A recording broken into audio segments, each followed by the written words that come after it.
Good evening everyone. আজকে আমরা শুরু করব হ্যালো অ্যালকেন এবং হ্যালো অ্যারিন। একদম প্রথম যে স্টেপগুলো, হ্যালো অ্যালকেনের কিছু প্রপার্টি এবং সেই হ্যালো অ্যালকেনের যে আমাদের প্রিপারেশন, ঠিক আছে, সেই কয়েকটা আছে শিখে নেব। তারপর ধীরে ধীরে আমরা নেক্সট পার্টগুলো কিন্তু পড়ে নেব। তো প্রথমত দেখো এখানে ভূমিকাটা পড়ে নেবে কি কি আছে। এবার এখানটা আসি।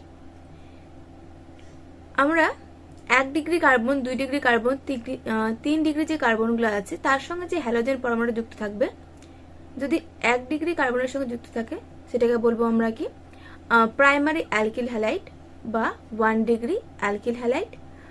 যদি সেটা 2nd ডিগ্রি কার্বনের সঙ্গে যুক্ত থাকে সেটাকে বলবো আমরা সেকেন্ডারি বা 2 ডিগ্রি অ্যালকিল হ্যালাইড। যদি হ্যালো গ্রুপটা 3 ডিগ্রি কার্বনের সঙ্গে যুক্ত থাকে সেটাকে আমরা বলবো টার্সিয়ারি বা অ্যালকিল হ্যালাইড। এবার যারা জানো না যে 1 ডিগ্রি, 2 ডিগ্রি, 3 ডিগ্রি কার্বন কাকে বলবো, তাদের জন্য দেখো একটা সি গ্রুপ যখন অন্য আর একটা সি গ্রুপের সঙ্গে যুক্ত থাকবে, এখানটায় হয়তো এইচ আছে বা অন্য যা আছে থাকতে পারে, আমি আপাতত এইচ লিখলাম। তাহলে একটা সি গ্রুপ যখন আর একটা সি গ্রুপের সঙ্গে যুক্ত থাকবে তখন সেটা হবে 1 ডিগ্রি কার্বন, ঠিক আছে। এবার দেখা গেলো একটা সি দুটো সি এর সঙ্গে যুক্ত আছে, বাকি হাতগুলোতে অন্য কিছু আছে কার্বন ছাড়া, তাহলে মাঝখানটাকে বলবো আমরা 2 ডিগ্রি কার্বন। যদি এরকম হয় কোন একটা কার্বন অপর 3টে কার্বনের সঙ্গে যুক্ত আছে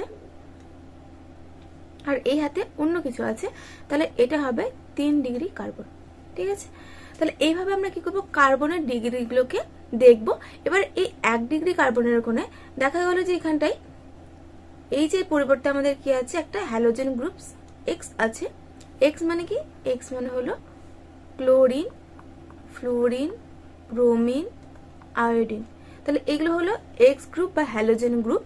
যদি 1 ডিগ্রি কার্বনের সঙ্গে হ্যালোজেন গ্রুপ থাকে তাহলে সেটাকে আমরা বলবো কি 1 ডিগ্রি হ্যালাইড বা প্রাইমারি হ্যালাইড। যদি 2 ডিগ্রি কার্বনের সঙ্গে যদি এখানে আমাদের এক্স গ্রুপ যুক্ত থাকে সেটাকে বলবো সেকেন্ডারি হ্যালাইড। যদি 3 ডিগ্রি কার্বনের সঙ্গে এখানে থাকে এক্স গ্রুপটাকে সেটাকে আমরা বলবো কি টার্সিয়ারি হ্যালাইড। তাহলে এখানে দেখো যেটা এই কার্বনটা কিন্তু 1 ডিগ্রি কার্বন, কারণ একটা কার্বনের সঙ্গে যুক্ত আছে, তাহলে এটা হলো কি আমাদের প্রাইমারি বা 1 ডিগ্রি হ্যালাইড। এটা দেখো এটা হচ্ছে 2 ডিগ্রি কার্বন, কারণ এখানে একটা কার্বন, এই পাশে একটা কার্বন, দুটো কার্বনের সঙ্গে এই কার্বনটা যুক্ত আছে, তাহলে এই কার্বনের ডিগ্রি হলো 2 আর এর সঙ্গে হ্যালোজেন আছে, তাহলে এটা হলো কি সেকেন্ডারি বা 2 ডিগ্রি হ্যালাইড। আর এই যে এই কার্বনটা দেখো 3টে কার্বনের সঙ্গে যুক্ত আছে, তাহলে টার্সিয়ারি, তার সঙ্গে হ্যালোজেন গ্রুপ, তাহলে এটা কি হবে টার্সিয়ারি বা 3 ডিগ্রি অ্যালকিল হ্যালাইড। এবার আমরা দেখব জেম হ্যালাইড আর একটা আছে ভিস হ্যালাইড। জেম হ্যালাইডের আর একটা নাম হলো দেখো অ্যালকিডিন ডাইহ্যালাইড। তো আর ভিস হ্যালাইডের নাম হলো আরেকটা, কোথায় গেল, অ্যালকিলিন, ঠিক আছে। তাহলে এটা হচ্ছে কিলিডিন আর এটা হচ্ছে কিলিন। তো শেষের দিকে দেখো এখানে ডিন থাকবে, এখানে শেষের দিকে লিন থাকবে। তো যখন কোনো একটা নাম থাকবে, যদি নামের শেষে ডিন থাকে তাহলে সেটা বুঝে নেবে সেটা কি জেম হ্যালাইড। আর যদি এরকম থাকে শেষের দিকে লিন থাকে তাহলে সেটা হবে কি ভিস হ্যালাইড। এবার এটা তো হলো নামের ব্যাপার। যদি নাম না থাকে, নাম ছাড়া যদি আমরা দেখতে যাই, দেখা গেল এইভাবে একটা কার্বন চেন আছে, ঠিক আছে। এবার যে কোনো একটা কার্বন, সে এটা হতে পারে, এটা হতে পারে, এটা হতে পারে, যে কোনো একটা কার্বনের সঙ্গে আমাদের কাছে দুটো হ্যালোজেন গ্রুপ যুক্ত আছে। এখানে ধরুন সেম হ্যালোজেন গ্রুপ, এখানেও ক্লোরিন, এখানেও ক্লোরিন, তাহলে এটাকে বলবো আমরা কি, এটাকে আমরা বলবো জেম। এটাকে আমরা বলবো যে জেম হ্যালাইড, বা যেটার যদি নাম বলতে চাও শেষের দিকে থাকবে ডিন থাকবে, ঠিক আছে। এবার ভিস হ্যালাইডটা কি, ভিস হ্যালাইডটা হলো carbon group C C C, এই কার্বনের সঙ্গে থাকবে একটা এক্স, এই কার্বনের সঙ্গে আর একটা এক্স। তাহলে কি একটা কার্বনের সঙ্গে দুটো হ্যালোজেন গ্রুপ না থেকে পাশাপাশি দুটো কার্বনের সঙ্গে দুটো হ্যালোজেন গ্রুপ থাকবে, সেটাকে আমরা বলবো কি ভিস হ্যালাইড। আর একই কার্বনের সঙ্গে থাকলে সেটা হচ্ছে জেম হ্যালাইড, জেমস নয় জেম হ্যালাইড। এখানে এক্স গ্রুপ, এক্স মানে যে কোনো এক্স হতে পারে, সে ফ্লোরিন হোক, ক্লোরিন হোক, ব্রোমিন হোক, আয়োডিন হোক। তো এটা হচ্ছে আমাদের ভিস, আর এটা হচ্ছে আমাদের জেম হ্যালাইড। বা নাম থাকলে কি থাকবে, এটাতে শেষের দিকে থাকবে ডিন, আর এটাতে শেষের দিকে থাকবে লিন। তাহলে এই দুটো নাম দেখে অথবা এই স্ট্রাকচার দেখে আমরা বলতে পারবো যে কোনটা জেম হ্যালাইড আর কোনটা ভিস হ্যালাইড। এখানে দেখো দুটো এক্সাম্পল দেওয়া আছে। একটা CH3CH Br2, তার মানে কি এই সি এর সঙ্গে কিন্তু দুটো বিআর আছে, তাই না? এখানে একটা বিআর, এখানে একটা বিআর। তাহলে দেখো একই কার্বনের সঙ্গে দুটো বিআর গ্রুপ বা হ্যালোজেন গ্রুপ আছে। আর এখানে দেখো CH3CH, এখানে Cl, এখানে Cl, তার মানে এই কার্বনের সঙ্গে একটা Cl যুক্ত আছে আর এই কার্বনের সঙ্গে আরেকটা Cl যুক্ত আছে। তাহলে পাশাপাশি দুটো কার্বনের সঙ্গে Cl, তাহলে এটা কি হবে? এটা হবে আমাদের ভিস হ্যালাইড, আর এটা হবে আমাদের কি জেম হ্যালাইড, কারণ একই কার্বন আছে। এবার চলো একটা এক্সাম্পল করি। বলেছি এখানে দেখো ইথিলিডিন, এই যে ক্লোরাইড হলো একটা কি জেমস হ্যালাইড, ডাইহ্যালাইড না ভিস ডাইহ্যালাইড না ভিনাইলিক হ্যালাইড নাকি অ্যালাইলিক। এবার দেখো যে ডিন আছে, ডিন থাকলে আমি এক্ষুনি বললাম ডিন থাকলে সেটা কি হয়ে যাবে, যে ডিন থাকলে সেটা হয়ে যাবে আমাদের ডাইহ্যালাইড।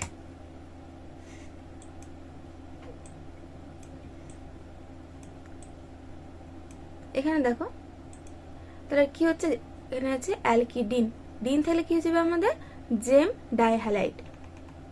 তাহলে শেষ এটা কি হবে, এটা হবে জেম ডাইহ্যালাইড। দেখো অপশন এ, ব্যাস মিলে গেছে। এবার বলছে নিচের কোনটি ভিস ডাইহ্যালাইড। ভিস ডাইহ্যালাইড একটা হচ্ছে প্রথমত নাম দেখে বুঝতে পারবো, শেষের দিকে কি থাকবে আমাদের, শেষের দিকে থাকবে আমাদের লিন। এই যে যদি লিন থাকে তাহলে সেটা হয়ে যাবে আমাদের ভিস ডাইহ্যালাইড। এবার এখানে দেখো লিন নেই, এখানে আছে ডিন দেওয়া আছে। ডিন মানে এটা আমাদের জেম, তো এটা তো হবেই না, সি নাম্বার বাদ। আর একটা কি, যদি পাশাপাশি দুটো কার্বনে থাকে, এখানে দেখো যে ডাইক্লোরোমিথেন, তার মানে কি CH, তার সঙ্গে দুটো Cl2, তাই তো? এখানে একটা দুটো দুটো, ব্যাস। তাহলে একটা কার্বনের সঙ্গে দুটো ক্লোরিন, তাহলে এটাও হবে না, এটা আমাদের কি হয়েছে ভিস, না সরি জেম হয়ে যাচ্ছে। এখানে দেখো 1,2 ডাইক্লোরোইথিন, তাহলে 1 নম্বর কার্বনে একটা আছে ক্লোরিন, 2 নম্বর কার্বনে একটা কি আছে ক্লোরিন, তাহলে পাশাপাশি দুটো কার্বনে কি পাচ্ছি আমরা, ক্লোরিন গ্রুপ পাচ্ছি। তাহলে এটা কি হয়ে যাবে আমাদের, এটা হয়ে যাবে ভিস ডাইহ্যালাইড, কারণ পাশাপাশি দুটো কার্বনে একটা 1 নম্বর কার্বন, একটা 2 নম্বর কার্বনে আমরা কি পাচ্ছি, ক্লোরো গ্রুপটা পেয়ে যাচ্ছি। এখানে একটা Cl পাবো, এখানে একটা Cl পাবো, ঠিক আছে? তাহলে এটা হবে আমাদের অপশন ঠিক। এবার আসি আমরা হ্যালো অ্যালকেনের প্রস্তুতি। প্রথমত আছে অ্যালকোহল থেকে। এবার অ্যালকোহল থেকে অনেক, এটা দেখো জেনারেল ফর্মুলা, যে ROH হ্যালো অ্যালকোহল, ওখানে সঙ্গে কি করবো আমরা HX দেবো, মানে হ্যালাইড দেবো। তাহলে কি হয়ে যাবে, এই OH আর এখানকার H সবগুলো একসঙ্গে কি হবে, H2O, জল বেরিয়ে যাবে। আর এই X গ্রুপটা আর এর সঙ্গে যুক্ত হয়ে যাবে, যে RX হয়ে যাবে। এটা হলো আমাদের জেনারেল ফর্মুলা, কিন্তু নর্মালি তো হবে না, আর কিছু দিতে হবে ওর মধ্যে, তাই কি না? এবার দেখো প্রথমে আছে গ্রোভের পদ্ধতি। এখানে আমরা কি করতে পারি, 1 ডিগ্রি আর 2 ডিগ্রি, দুই রকম অ্যালকোহলকেই কিন্তু আমরা কি করতে পারি, আমরা হচ্ছে হ্যালাইডে পরিণত করতে পারি, হ্যালো অ্যালকেনে পরিণত করি। এখানে দেখো 1 ডিগ্রি এটা OH, আমরা কি করলাম HCl দিলাম, আর অনাদ্র ZnCl2, ঠিক আছে? তাহলে অনাদ্র ZnCl2 দিলে কি হচ্ছে, সেটা আমাদের এই যে এখানে HOH মিলে জল বেরিয়ে গেল, আর Clটা এখানে কি হলো, ঢুকে গেল। যদি সেটা 2 ডিগ্রি হয়, কারণ এই কার্বন দেখো ডিগ্রি 2, তাই না? এই পাশে একটা কার্বন, এই পাশে একটা কার্বন, তাহলে 2 ডিগ্রি কার্বন, তার সঙ্গে দেখো OH যুক্ত আছে। এখানেও কি হবে, এই OH এর পরিবর্তে Clটা ঢুকে যাবে, ঠিক আছে? তাহলে আমরা কি করতে পারি, এই যে গ্রোভের পদ্ধতিতে মানে HX হ্যালাইড গ্রুপ, তার সঙ্গে কি করতে পারি, অনাদ্র ZnCl2 দিয়ে তাপ দিলে আমরা কি করতে পারবো, 1 ডিগ্রি অ্যালকোহল বা 2 ডিগ্রি অ্যালকোহল কি পরিণত হয়ে যাবে আমাদের হ্যালো অ্যালকেনে পরিণত হয়ে যাবে। এরপর আসছে ব্রোমো অ্যালকেন থেকে। ব্রোমো অ্যালকেন থেকে কি করবো আমরা, HBr2 দেবো, তার সঙ্গে দেখো H2SO4 সামান্য পরিমাণে দিয়ে রিফ্লাক্স করতে হবে, তাহলে কিন্তু আমাদের ব্রোমো ইথেন তৈরি হয়ে যাবে। তার সঙ্গে কি বেরিয়ে যাবে, জল তো বেরোবে। আর যদি আমরা কি করি HI দিই, তাহলে শুধুমাত্র রিফ্লাক্স করলে হয়ে যাবে। তাহলে এখানে আমরা কি কি শিখলাম? প্রথমত শিখলাম যে যখন আমরা ক্লোরিন গ্রুপ দিচ্ছি HCl তখন অনাদ্র ZnCl2 লাগবে, যখন আমরা HBr দিচ্ছি তখন লাগছে H2SO4 তার সঙ্গে রিফ্লাক্স, আর এই যাই থাকলে শুধুমাত্র কি লাগছে আমাদের রিফ্লাক্স লাগছে।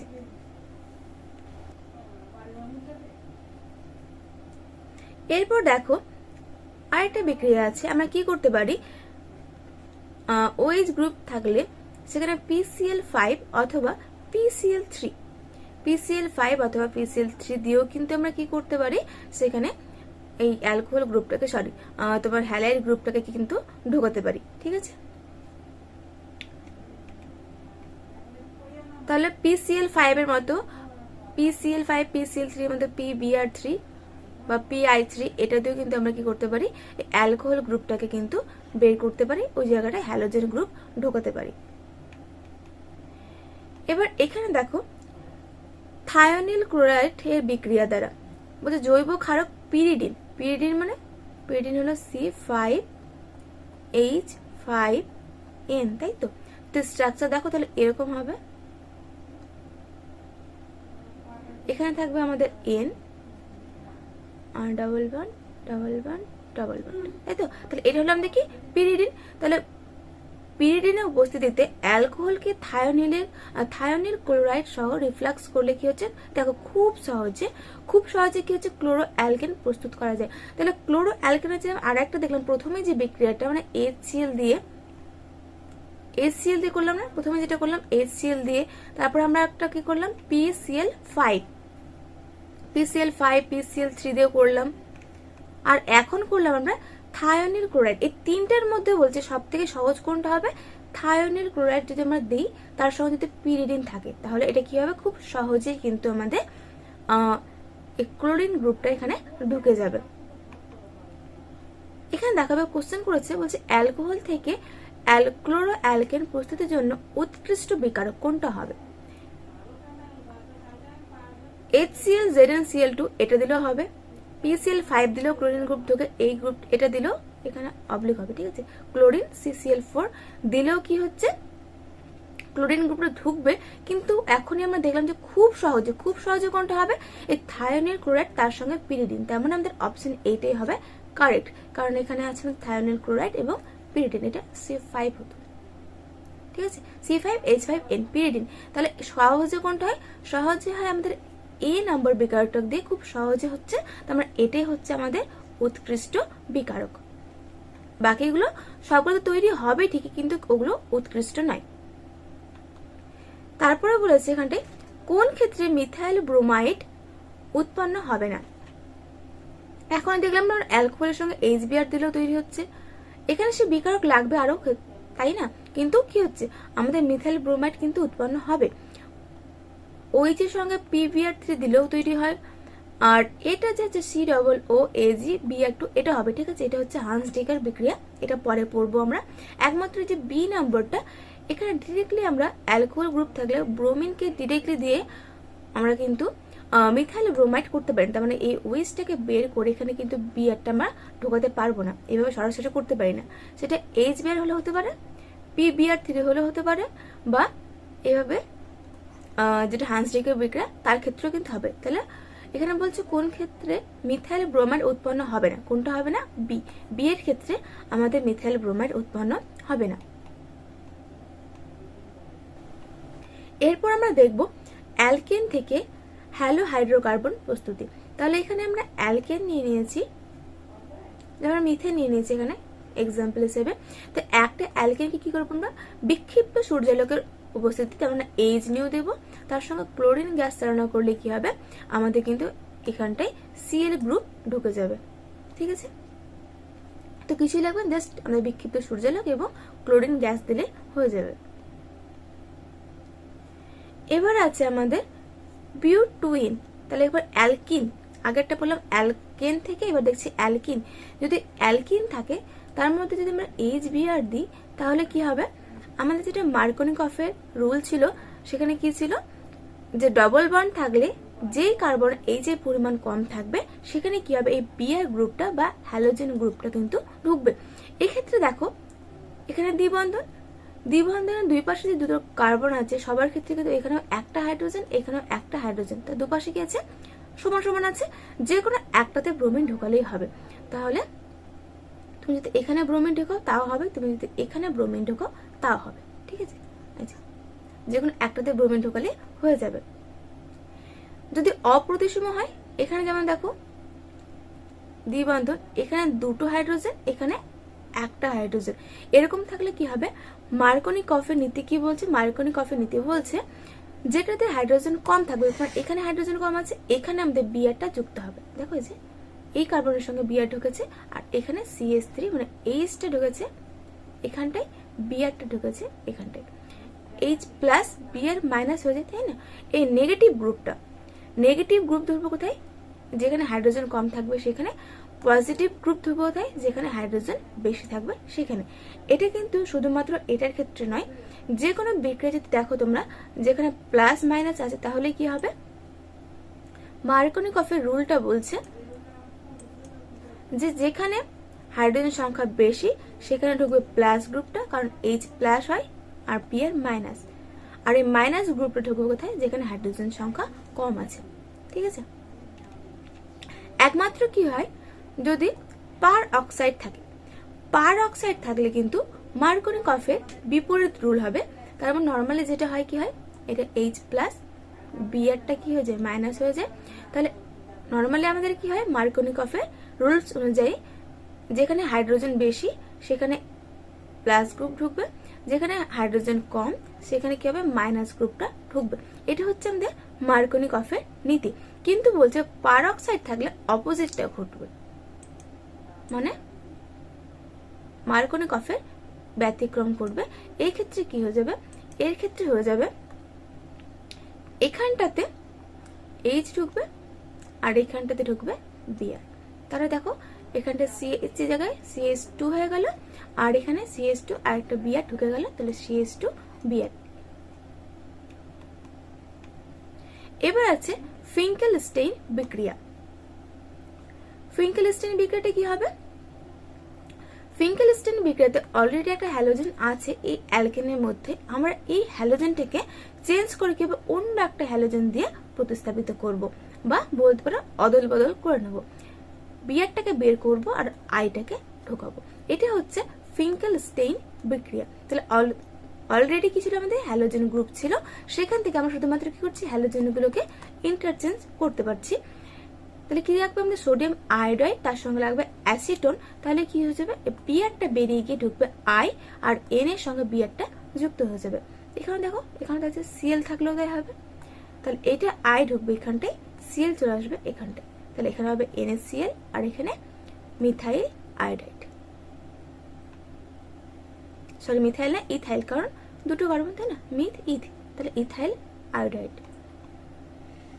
এটা হচ্ছে আমাদের ফিঙ্কেলস্টেইন বিক্রিয়া। এরপর আছে সোয়ার্টস বিক্রিয়া।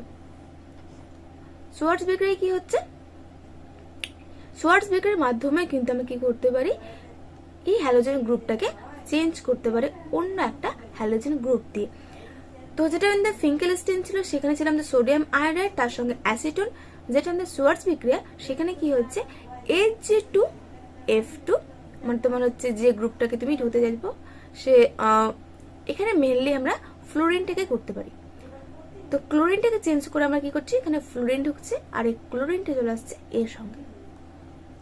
ঠিক আছে, এটা হলো কি আমাদের সোয়ার্টস বিক্রিয়া।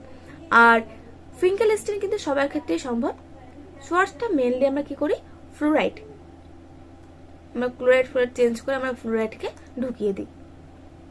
এরপর আসি আমরা হান্স ডিকার বিক্রিয়া, যেটা ওখানে কি ছিল আমাদের MCQতে ছিল, সেই কোশ্চেনটা বলছে কার্বক্সিলিক অ্যাসিডে যদি কোনো সিলভার লবণ থাকে, তাহলে কার্বক্সিলিক অ্যাসিডের কোন লবণ, সিলভার লবণ থাকে, সেখানে আমরা কি করবো, হান্স ডিকার বিক্রিয়াটাকে অ্যাপ্লাই করব।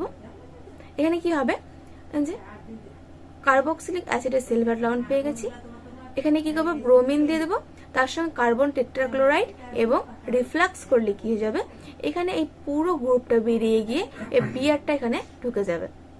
ঠিক আছে, তাহলে মিথাইল ব্রোমাইড ঢুকে গেল, তার সঙ্গে কি তৈরি হলো, এই COOটা এখানে কার্বন ডাইঅক্সাইড হয়ে গেল, আর এখানে যে আরেকটা বিআর বাকি থাকলো, সে AgBr মিলিয়ে কি হলো, সিলভার ব্রোমাইড তৈরি হয়ে গেল। ঠিক আছে, তাহলে এটার নাম কি হলো? এটার নাম হলো হান্স ডিকের বিক্রিয়া। এখানে কি থাকছে? সিলভারে একটা অ্যাসিড লবণ থাকছে, ওটাকে আমরা বের করে দিচ্ছি, বের করে ওখানে একটা বিয়ার ঢুকে যাচ্ছে। ঠিক আছে,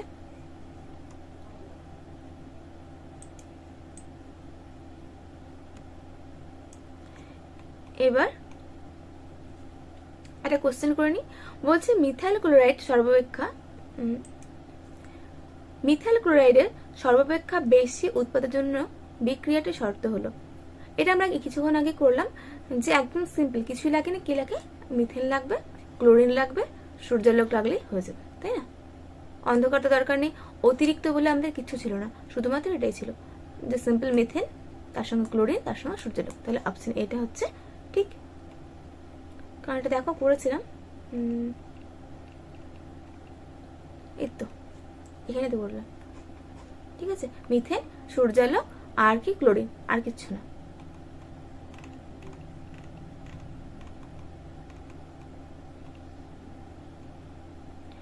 এবার আসি আমরা অ্যালকেনের কিছু হ্যালো অ্যালকেনের কিছু প্রপার্টি।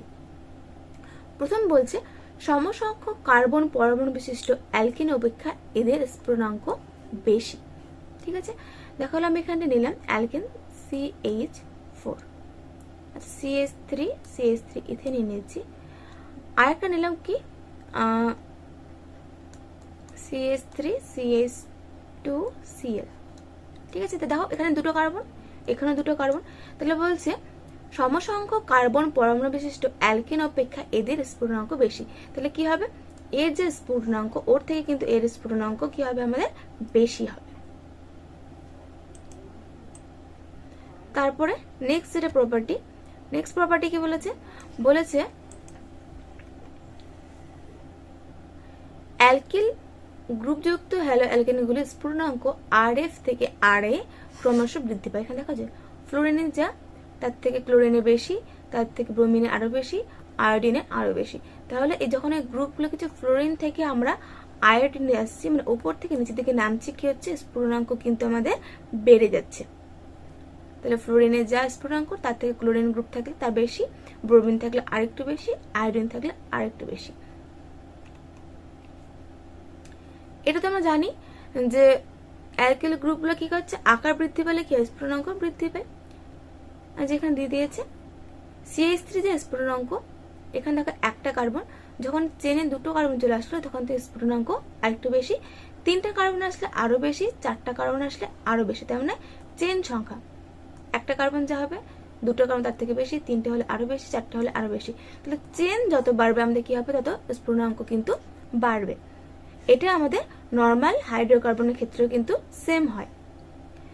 তারপরে বলেছে সমাবয়বী অ্যালকিল হ্যালাইডগুলির ক্ষেত্রে যদি শৃঙ্খলের সংখ্যা বৃদ্ধি পায় তাহলে স্ফুটনাঙ্ক ক্রমশ হ্রাস পাবে। শৃঙ্খলের সংখ্যা বৃদ্ধি পায় মানে দেখা গেল এখানে এরকম আছে 1 2 3 4টা কার্বন নিলাম আমি, এর যে স্ফুটনাঙ্ক হবে, আমি কি করলাম? নিচে দিকে C নিলাম, মানে এখানে একটা X গ্রুপ, এখানে X গ্রুপ আছে। তারপরে কি করলাম? আমি এভাবে করলাম C, উপরে একটা C, নিচে একটা C, এখানে X গ্রুপ। তাহলে এখানে দেখো আমাদের কিন্তু শাখা বেড়ে যাচ্ছে। তাহলে এর দেখো দুটো শাখা, তাহলে এর স্ফুটনাঙ্ক সব থেকে কম, এর শাখা একটা, তাহলে স্ফুটনাঙ্ক আর একটু এর থেকে একটু বেশি, আর এর সব থেকে বেশি। তাহলে যত কি হবে? শাখার সংখ্যা বাড়তে থাকবে, আমাদের স্ফুটনাঙ্ক কিন্তু কি হবে? কমতে থাকবে।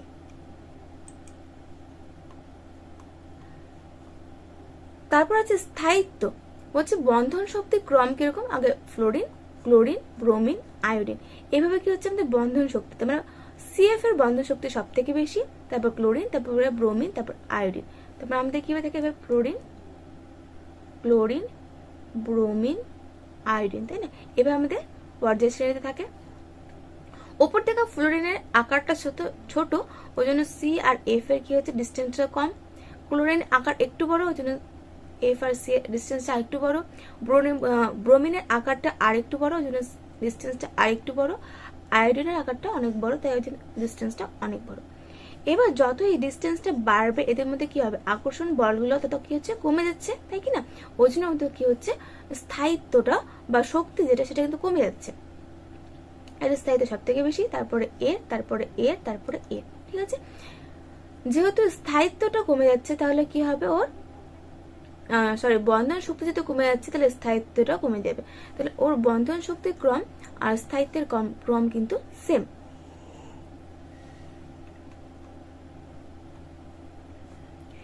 এবার একটা কোশ্চেন দিয়েছে, বলছে অ্যালকিল হ্যালাইডে সিএক্স বন্ধনের সক্রিয়তার ক্রম। এবার দেখো কোন একটাই বস্তু যতটা কি হবে স্থায়ী হবে ও কিন্তু বিক্রিয়া অংশগ্রহণ কি করবে, কম করবে, তাই কি না? যার কি হচ্ছে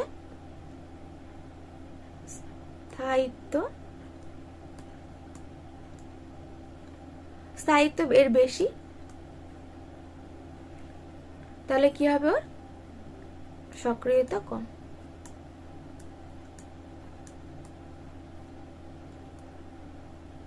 তাই না? কারণ এ বেশি স্টেবল, ও সহজে কোনো জায়গায় বিক্রিয়াতে অংশগ্রহণ করতে চাইবে না, স্থায়িত্ব বেশি ওই জন্য সক্রিয়তা কম, ও বিক্রিয়া অংশগ্রহণ কম করবে। তাহলে এখানে এবার দেখি আমরা, এখানে বলেছে যে সক্রিয়তা কম, কারণ আমাদের সব থেকে বেশি যে ছিল কি বন্ধন শক্তি যার সব থেকে বেশি ছিল আমাদের সি আর এফ, তাই না? তাহলে এদের বন্ধন শক্তি বেশি, তার মানে কি ওদের স্থায়িত্ব বেশি, তার মানে সক্রিয় এরা কম হবে, কারণ এরা বেশি স্থায়ী, তাহলে বিক্রিয়া সহজে অংশগ্রহণ করবে না। তার মানে এফসিটা আমার সব থেকে ছোট হবে। এফসি দেখো ছোট কোথায়, আচ্ছা এখানে ফ্লোরিন কোথাও দেওয়া নেই, তাই না? ক্লোরিন, ব্রোমিন, আয়োডিন অব্দি আছে। তাহলে এক কথা আমাদের যেটা ছিল এই যে ক্রমটা, বন্ধন শক্তি যা ক্রম, স্থায়িত্বের ক্রম কিন্তু তার উল্টো হবে। যার বন্ধন শক্তি সব থেকে কম সে সহজে কি হবে, বিক্রিয়ায় অংশগ্রহণ করবে। তার মানে সিআইটি সব থেকে বেশি, সিআই বেশি মানে যে দেখো 1 নম্বরে সিআই সব থেকে বেশি, তারপরে ব্রোমিন, তারপরে ক্লোরিন, এই যেহেতু সব থেকে বেশি স্থায়ী এদের মধ্যে, তাই বিক্রিয়া অংশগ্রহণ সব থেকে কম করবে। তারপরে স্থায়িত্ব এর, তার জন্য বিক্রিয়াতে এও কম অংশগ্রহণ করবে। আর সিআই স্থায়িত্ব একদমই নেই, তাই ও কি করবে, খুব সহজেই কিন্তু বিক্রিয়ায় অংশগ্রহণ করবে। এখানটা আছে স্ফুটনাঙ্কের ক্রম। তাহলে এখানে দেখো, এটাতে দেখো যদি এটা তুমি লেখো তাহলে সি, উপরেও CH3, এখানে বিআর, এখানেও CH3, এখানেও CH3, এই দেখো 3টা শাখা, তাহলে এর কি হবে, এর স্ফুটনাঙ্ক সব থেকে কম হবে, তার মানে সি সব থেকে ছোট, সি সব থেকে ছোট। দেখো এখানে এখানে আছে, এখানে আছে, তাহলে এ বি আমাদের বাদ চলে গেল, ঠিক আছে? তারপর আমরা বিটা এখানে কাজ করে দেখো, বিটা পুরো চেন আছে, এর মধ্যে কোনো শাখা নেই, তাহলে সব থেকে এ কি হবে, স্ফুটনাঙ্ক সব থেকে বেশি হবে, তার মানে বি সব থেকে বেশি। এখানে দেখো এ সব থেকে বেশি, আর এখানে সব থেকে বেশি বি, তাহলে আমাদের অপশন কোনটা, সি। আর এটা দেখো একটা চেন আছে CH3, মানে এখানে একটা CH3 আছে, এখানে দুইটা যদি আমি কেটে দিই তাহলে এখানে একটা শাখা পাচ্ছি, এর দুটো শাখা, এর কোনো শাখা নেই, তার মানে এর সব থেকে বেশি স্ফুটনাঙ্ক, তারপরে এ, তারপরে এ, তাহলে বি, তারপর এ, তারপর সি আছে, বি এ সি, তাহলে অপশন সিটা হচ্ছে আমাদের কারেক্ট। ডিটা কিন্তু হবে না, ডিও হলো না, এ হলো না, আমাদের অপশন সিটা হচ্ছে কারেক্ট। আচ্ছা এবার লাস্ট আরেকটা কোশ্চেন, বলছে অ্যালকিল হ্যালাইডে বিক্রিয়া করার ক্ষেত্রে কোন ক্রমটি সঠিক? যে হ্যালাইডের বিক্রিয়া এখনই তো বললাম, যেটা কি হবে সব থেকে বেশি স্থায়ী ও সব থেকে কম বিক্রিয়া করবে। এবার সব থেকে বেশি আমাদের স্থায়ী কে ছিল, আর এফ, এ ছিল সব থেকে বেশি স্থায়ী, তাহলে সব থেকে বিক্রিয়া এ কি করবে, কম করবে। তাহলে আর এফ কম হতে দেখো, এই দেখো আর এফ এখানে কম। আমাদের কি ছিল, শক্তির ক্রম ছিল আর এফ, তারপর ছিল ফ্লোরিনের পর ক্লোরিন, তারপর ছিল ব্রোমিন, তারপরে ছিল আয়োডিন। তাহলে আমাদের বিক্রিয়ার ক্রম উল্টোটা হবে, যেমন আয়োডিন আগে, তারপর ব্রোমিন, তারপর ক্লোরিন, তারপর ফ্লোরিন। দেখা যাচ্ছে আয়োডিন, ব্রোমিন, ক্লোরিন, ফ্লোরিন। তাহলে এটা হচ্ছে আমাদের কি ঠিক আছে।